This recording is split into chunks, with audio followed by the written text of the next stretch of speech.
Papa, je t'en supplie, ne me quitte pas. Pas aujourd'hui. Pas comme ça. » Ces mots, Chloé Martin les sanglotait, le visage enfoui dans le torse de son père alors qu'il rendait son dernier soupir dans cette chambre d'hôpital impersonnelle d'une petite ville de Provence. L'odeur d'antiseptique et de souffrance imprégnait les murs, une odeur qu'elle ne pourrait jamais oublier. Mais l'incrédulité la frappa avec la force d'un poing lorsque, à peine 24 heures après la mort de son père, 24 heures après avoir inhumé la seule personne qu'il eût jamais véritablement aimée, son mari, Stéphane Mercier, se tenait devant le palais de justice. Il signait un certificat de mariage pour épouser sa maîtresse, Manon Lefebvre, la femme qui avait murmuré un « enfin » à peine audible lorsque le moniteur cardiaque de son père avait affiché une ligne plate et continue. Chloé se tenait là, enceinte de 6 mois d'un enfant qui ne connaîtrait jamais son grand-père. Elle serrait contre elle la vieille veste de son père, une relique usée qui portait encore son odeur, et observait à travers un voile de larmes son mari épouser sa maîtresse alors que la terre de la tombe de son père était encore fraîche sous ses ongles, souvenir des roses qu'elle avait déposées sur son cercueil ce matin même. Mais ce qui brisa le cœur de Chloé en 1000 morceaux si infimes qu'elle peinait à respirer, ce n'était pas seulement de voir son mari se remarier si vite. C'était l'enveloppe qui tremblait entre ses mains. L'enveloppe que son père mourant avait pressée dans sa paume avec sa dernière once de force, en murmurant « Ma chérie, quand je serai parti, ouvre ceci et souviens-toi, tu n'es jamais seule. Tu n'es jamais pauvre. Tu n'es jamais impuissante. Je m'en suis assuré. » Ce que Stéphane ne savait pas, en embrassant les lèvres de sa maîtresse qui aurait dû réconforter son épouse en deuil, ce que Manon ne savait pas en souriant triomphalement à la femme brisée encore vêtue de noir, c'est que le père de Chloé, l'humble concierge qui avait nettoyé les sols d'une école primaire de village pendant 35 ans, qui avait travaillé les jours de Noël pour que Chloé ait des cadeaux, qui avait mangé un simple gratin dauphinois pour qu'elle puisse prendre des leçons de danse, n'était pas juste un concierge. Il était un milliardaire secret, à la tête d'une fortune de 5,2 milliards d'euros, qui avait tout sacrifié pour apprendre à sa fille que le caractère a plus de valeur que l'argent. Que l'amour est plus précieux que le luxe. Qu'un bon cœur est le seul trésor qui compte vraiment. Et dans exactement 2h47, lorsque les mains de Chloé cesseraient enfin de trembler assez pour qu'elle puisse ouvrir ce testament et hériter de 5 milliards, Manon, sa maîtresse, pousserait un cri si rauque, si plein d'horreur et de prise de conscience, qu'il résonnerait dans ce parking souterrain comme celui d'un animal blessé. « Mon Dieu, Stéphane, tu as quitté une milliardaire. Tu as divorcé d'une milliardaire pour moi. Que avons-nous fait? Mais voici la partie qui vous brisera le cœur avant de le reconstruire. 3 semaines avant de mourir, le père de Chloé avait appelé son avocat depuis son lit d'hôpital, la voix faible mais l'esprit vif. « Pierre, écoutez-moi attentivement. Mon gendre va quitter ma fille. Je le vois dans ses yeux. Il la regarde comme si elle était un fardeau, maintenant qu'elle est enceinte et que je meurs.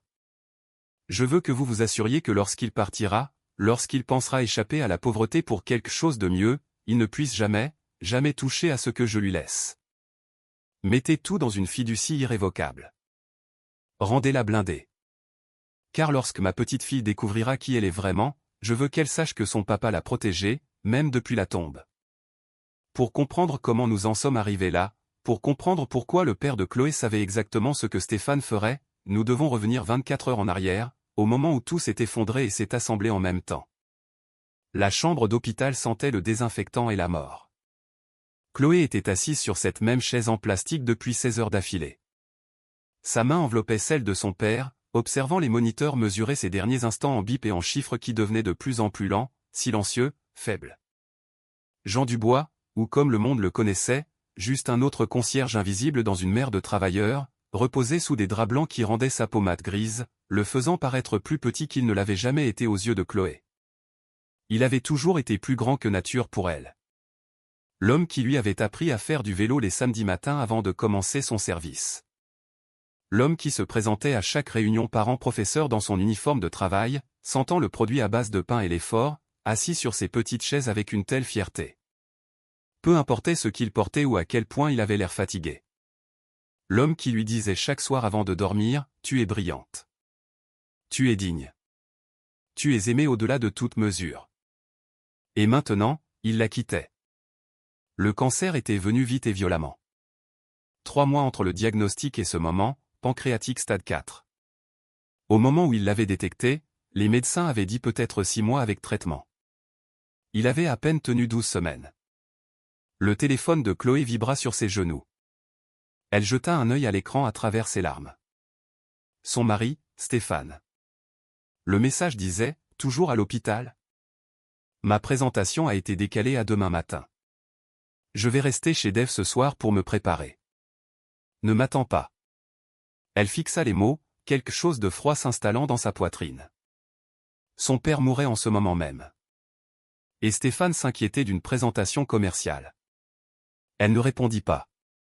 Elle retourna le téléphone et serra plus fort la main de son père. Ses yeux s'entr'ouvrirent, toujours vifs, toujours les yeux de son papa, même si tout le reste s'éteignait. « Chloé » murmura-t-il, sa voix comme du papier qui se déchire. « Ma belle-fille. Je suis là, papa. Je suis juste là. Il faut que je te dise quelque chose. » Il luttait pour respirer. Le ventilateur sifflait à côté de lui. « Important. Écoute attentivement. Garde tes forces. On pourra parler quand tu iras mieux. Non, ma chérie. » Sa poigne se resserra avec une force surprenante. Fini de faire semblant. C'est la fin, et tu dois tout savoir. Les larmes de Chloé coulaient plus vite. Papa, s'il te plaît. Dans mon appartement, continua-t-il. Chaque mot un effort. Placard de la chambre. Vieille boîte à chaussures. Faux fond. Il y a une clé. Une clé. Coffre-fort. Agence locale de la caisse d'épargne. Coffre 1247. Il toussa, tout son corps tremblant. Tout ce dont tu as besoin est là. Tout ce que j'aurais dû te dire il y a des années. Je ne comprends pas. Tu comprendras. Ses yeux trouvèrent les siens. Et en eux, elle vit quelque chose qu'elle n'avait jamais vu auparavant. La peur. Pas de mourir, mais de la laisser sans préparation. Promets-le-moi. Promets que tu iras. Promets que tu ne diras rien à personne jusqu'à ce que tu comprennes. Je le promets. Pas à Stéphane. Sa voix gagna une force soudaine. Surtout pas à Stéphane. Le souffle de Chloé se coupa. Quoi? Pourquoi? Parce que je le vois, ma chérie. Je vois comment il te regarde maintenant que tu es enceinte. Maintenant que je suis malade. Comme si tu étais un fardeau au lieu d'une bénédiction. Sa respiration devenait plus superficielle. J'ai ajouté quelque chose à mon testament il y a 3 semaines. Une protection pour toi, pour mon petit enfant. Papa, de quoi parles-tu? Mais les machines changeaient de rythme. Les bips s'espaçaient de plus en plus. Une infirmière se précipita, vérifia les moniteurs, et son visage dit tout à Chloé. Monsieur Dubois, dit doucement l'infirmière. Voulez-vous que nous? Non, murmura Jean. Pas de machine, juste ma fille. L'infirmière hocha la tête et partit discrètement, refermant la porte derrière elle. Jean regarda Chloé et malgré tout, il sourit. Tu sais quel a été le plus beau jour de ma vie? Chloé secoua la tête, incapable de parler au-delà du sanglot dans sa gorge. Le jour où ta maman t'a mise dans mes bras. Tu étais si petite, si parfaite. Et je t'ai regardé et j'ai pensé, c'est ça. C'est pour ça que je suis né. Pas l'argent, pas le pouvoir, pas toutes les choses que ma famille a essayé de me faire vouloir. Juste toi. Juste t'aimer. Maman, la voix de Chloé se brisa. Sa mère était morte en lui donnant naissance. Elle ne l'avait jamais connue. Elle était enseignante, belle, gentille, tout ce qui était pur dans ce monde. Ses yeux étaient lointains maintenant, voyant quelque chose que Chloé ne pouvait pas voir. Ma famille la détestait.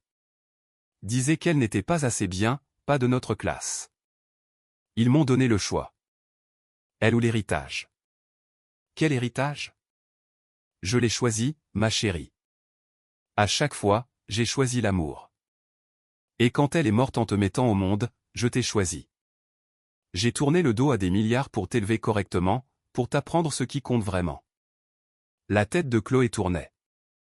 Des milliards, papa, quoi? Mon vrai nom est Jean Hartwell III. Chaque mot était de plus en plus difficile pour lui. Hartwell Industrial Holdings, l'empire de mon grand-père. J'étais censé prendre la relève. Censé épouser une débutante que ma mère avait choisie. Mais j'ai rencontré ta maman lors d'un événement caritatif et j'ai su. J'ai su quelle était ma vraie vie. Alors je suis parti, j'ai changé de nom, j'ai pris un travail de concierge, et je ne l'ai jamais regretté. Pas une seule fois. Tu as été riche tout ce temps? Chloé ne pouvait pas l'assimiler. Son père, qui avait fait des doubles journées, qui avait conduit une vieille Renault 4, qui lui avait fait des tartines de confiture pour le déjeuner tous les jours parce que c'est ce qu'il pouvait se permettre. Pas riche, ma chérie. Fortuné. Il y a une différence. Riche, c'est ce que tu as. Fortuné, c'est ce que tu es. Il sourit à travers la douleur. Et toi, ma chérie, tu es la personne la plus fortunée que je connaisse. Tu as du caractère, de l'intégrité, un cœur si grand que ça me fait peur parfois. Pourquoi ne me l'as-tu pas dit? Parce que je voulais que tu grandisses normalement. Que tu épouses quelqu'un qui t'aime toi, pas ton compte en banque. Que tu connaisses ta propre force. Sa respiration était laborieuse maintenant. Mais je n'ai jamais cessé de le gérer. L'argent, le faire fructifier, le protéger pour toi. Les moniteurs hurlaient maintenant. Chloé voulait appeler les infirmières, mais elle ne pouvait pas lâcher sa main. L'enveloppe, haleta Jean. Dans le coffre. Elle explique tout. Les fiducies, les protections. Et ma chérie. Il la tira près de lui avec sa dernière force. Fais confiance au plan. Je sais que ça va faire mal. Je sais ce qui arrive, mais fais confiance au plan. Qu'est-ce qui arrive, papa? Qu'est-ce que tu veux dire? Mais ses yeux se fermaient. Tu n'es jamais seule. Tu n'es jamais pauvre. Tu n'es jamais impuissante. Je m'en suis assuré. Papa, non. Je t'aime, Chloé, plus que tout l'argent du monde. Tu es mon plus grand trésor. Et puis il était parti. Simplement. Les machines affichèrent une ligne plate. Le son résonna aux oreilles de Chloé comme la fin de tout. Elle s'effondra sur sa poitrine, sanglotant si fort qu'elle ne pouvait plus respirer. S'agrippant à sa chemise de travail usée, respirant une dernière fois l'odeur de lui. Savon de Marseille et café et amour. Elle n'entendit pas la porte s'ouvrir, n'entendit pas les infirmières entrer. N'entendit pas leur dire doucement qu'il était temps de le laisser partir. Tout ce qu'elle entendit, c'était le silence là où la voix de son père avait été. Et dans sa poche, son téléphone vibra de nouveau. Stéphane. Et chérie. La copine de Dave est là aussi. On va tous prendre un verre. Ce sera probablement une nuit tardive. Ça va? Chloé fixa le message à travers ses larmes, les mots de son père résonnant. Je vois comment il te regarde, comme si tu étais un fardeau au lieu d'une bénédiction. Elle le voyait enfin, elle aussi. La pluie martelait le cimetière communal comme si le ciel lui-même était en deuil. Chloé se tenait au bord de la tombe de son père, sa robe noire trempée, sa main posée sur son ventre arrondi alors que les mots du prêtre se brouillaient en un son sans signification. Le cercueil d'acajou descendait dans la terre. Les roses jaunes qu'elle avait déposées dessus, ses préférées, se fanaient déjà sous la pluie. Il y avait peut-être 30 personnes, d'anciens collègues de l'école primaire du village, quelques voisins. Stéphane se tenait à côté d'elle, mais il aurait aussi bien pu être sur une autre planète. Il tenait un parapluie au-dessus de sa propre tête, pas de la sienne. Après la cérémonie, il se pencha et murmura « Je dois y aller. J'ai un truc avec des clients. » Un truc? Stéphane, nous venons d'enterrer mon père. Je sais, chérie, et je suis désolé, mais ce contrat est en préparation depuis des mois. Je ne peux pas. Ta femme vient d'enterrer son père. Et tu as un truc. Il eut la décence de paraître mal à l'aise. Écoute, tu as des gens ici. Tu iras bien. On se voit à la maison plus tard. Il l'embrassa sur le front, un baiser rapide, et s'éloigna. Une femme âgée s'approcha, Monique Rousseau, qui avait travaillé à l'accueil de l'école de son père. Elle serra Chloé dans ses bras. « Votre papa était le meilleur homme que j'ai jamais connu, murmura-t-elle. Il m'a dit quelque chose il y a quelques semaines. Il a dit, Monique, ma petite fille est plus forte qu'elle ne le pense, et bientôt elle aura besoin de toute cette force. » Cette nuit-là, Chloé était assise seule dans le petit appartement de son père, dans un village de Normandie. Elle était entourée de la vie qu'il avait bâtie. Le canapé usé, la table de cuisine où il l'avait aidé avec ses devoirs. Son téléphone sonna. Stéphane. Salut, dit-il, avec un bruit de fond de musique et de rire. Je prends de tes nouvelles. Tu vas bien? Où es-tu? Juste un dîner avec l'équipe. Tu sais ce que c'est. Il fallait décompresser après l'enterrement. Journée lourde. Chloé resta silencieuse. Je vais me coucher tard. Repose-toi. Tu as l'air épuisé. J'ai l'air épuisé. Sa voix se brisa. Stéphane, j'ai enterré mon père aujourd'hui. Il raccrocha avant qu'elle ne puisse répondre. C'est alors qu'elle vit une notification. L'Instagram de Stéphane avait été tagué sur une photo. Ses mains tremblaient en l'ouvrant. Il était là, dans un restaurant chic et branché, et à côté de lui, pressé contre lui, se trouvait Manon Lefebvre, directrice marketing senior dans l'entreprise de Stéphane. La légende disait « Célébration de nouveau départ avec mes personnes préférées ».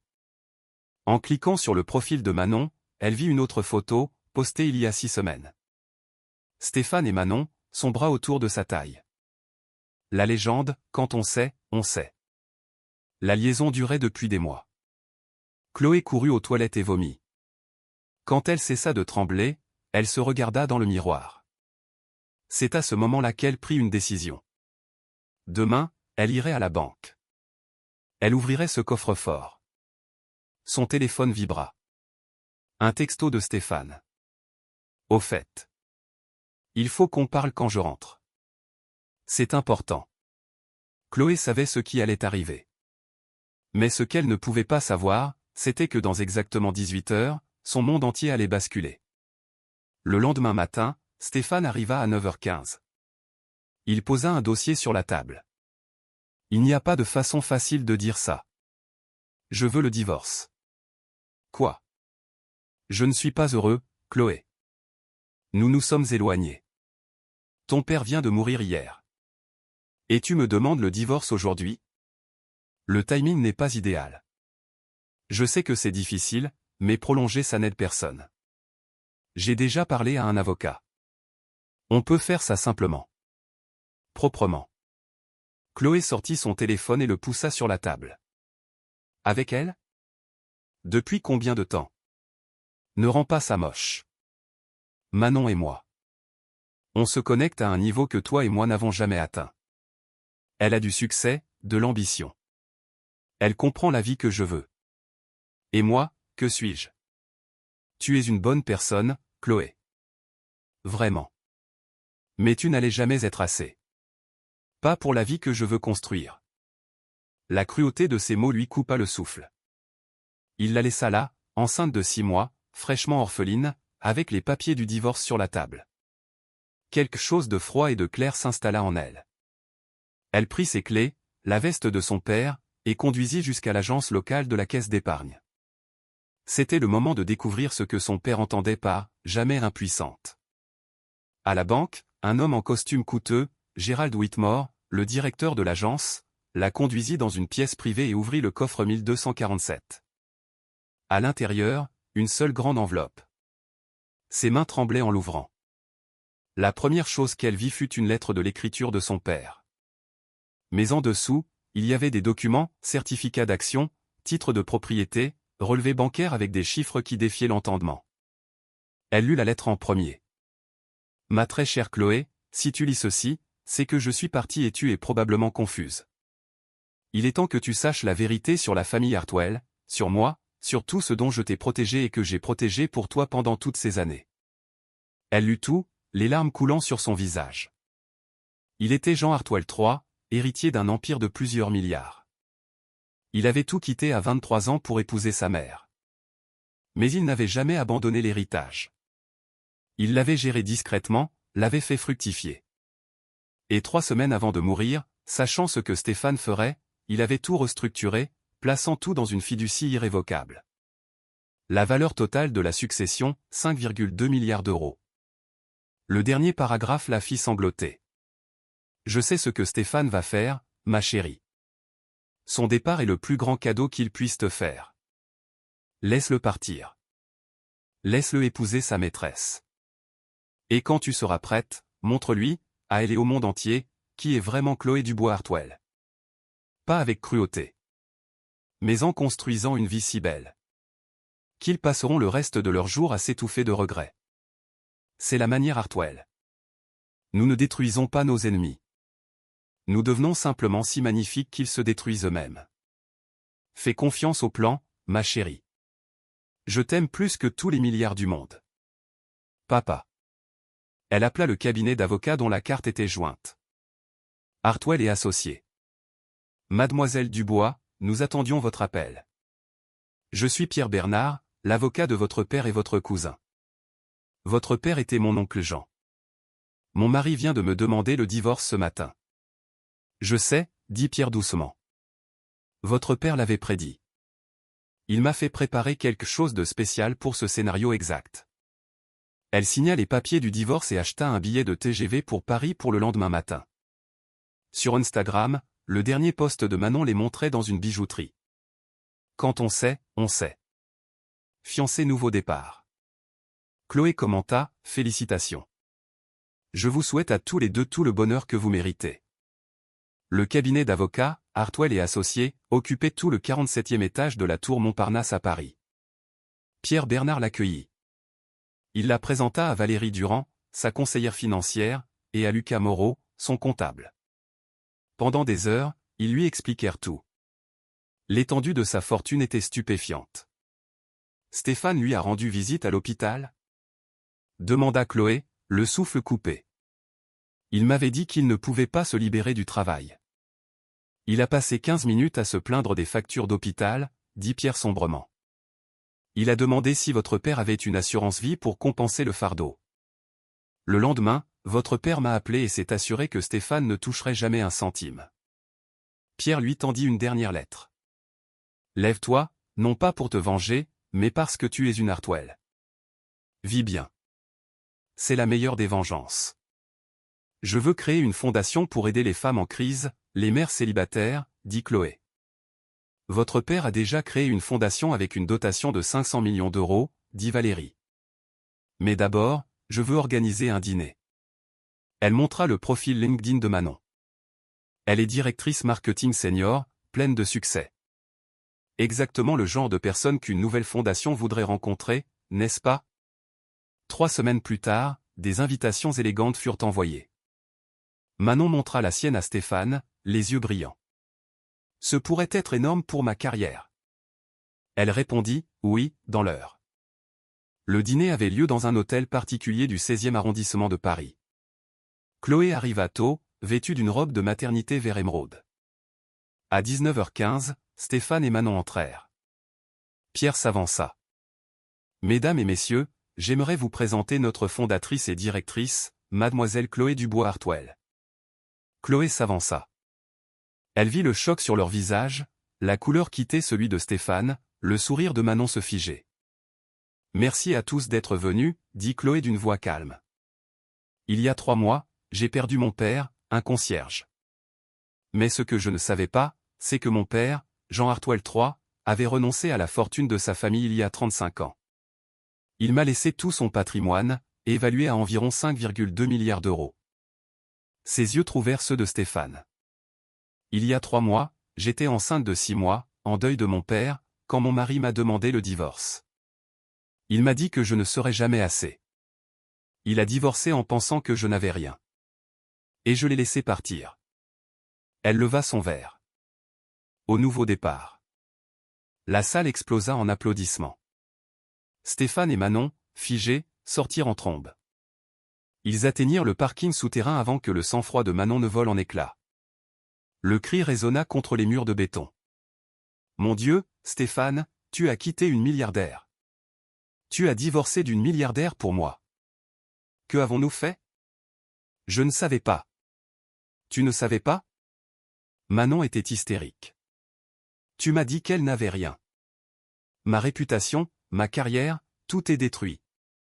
Elle arracha sa bague et la lui jeta. Je ne peux pas être mariée à un homme assez stupide pour divorcer d'une milliardaire. C'est fini. À l'étage, Chloé sentit son bébé donner un coup de pied. Pierre s'approcha. Ils sont partis assez vite. Mon père m'a dit un jour que la meilleure vengeance est de construire une vie si belle que vos ennemis se détruisent eux-mêmes en la regardant. Il serait très fier de vous. Je sais. 2 mois plus tard, Chloé donna naissance à Léa Dubois. Stéphane obtint des visites supervisées. Manon déménagea à Boston et fit faillite. Chloé construisit sa fondation, aidant des centaines de femmes. 5 ans plus tard, Léa commença la maternelle dans la même école où son grand-père avait travaillé. Stéphane la déposa, regardant sa fille pleine d'assurance. « Elle est incroyable, dit-il doucement. »« Oui, acquiesça Chloé. Elle l'est. » Il réalisa qu'elle ne pensait plus du tout à lui. Elle avait gagné non pas en le détruisant, mais en construisant une vie si pleine que sa présence ou son absence ne faisait aucune différence. Chloé se tenait dans la lumière du matin, les mots de son père résonnant, « Tu n'es jamais seule. Tu n'es jamais pauvre. Tu n'es jamais impuissante. » Et elle savait qu'il avait eu raison. La véritable richesse se mesure en amour, et les gens qui vous quittent font de la place pour la vie que vous étiez toujours destiné à vivre.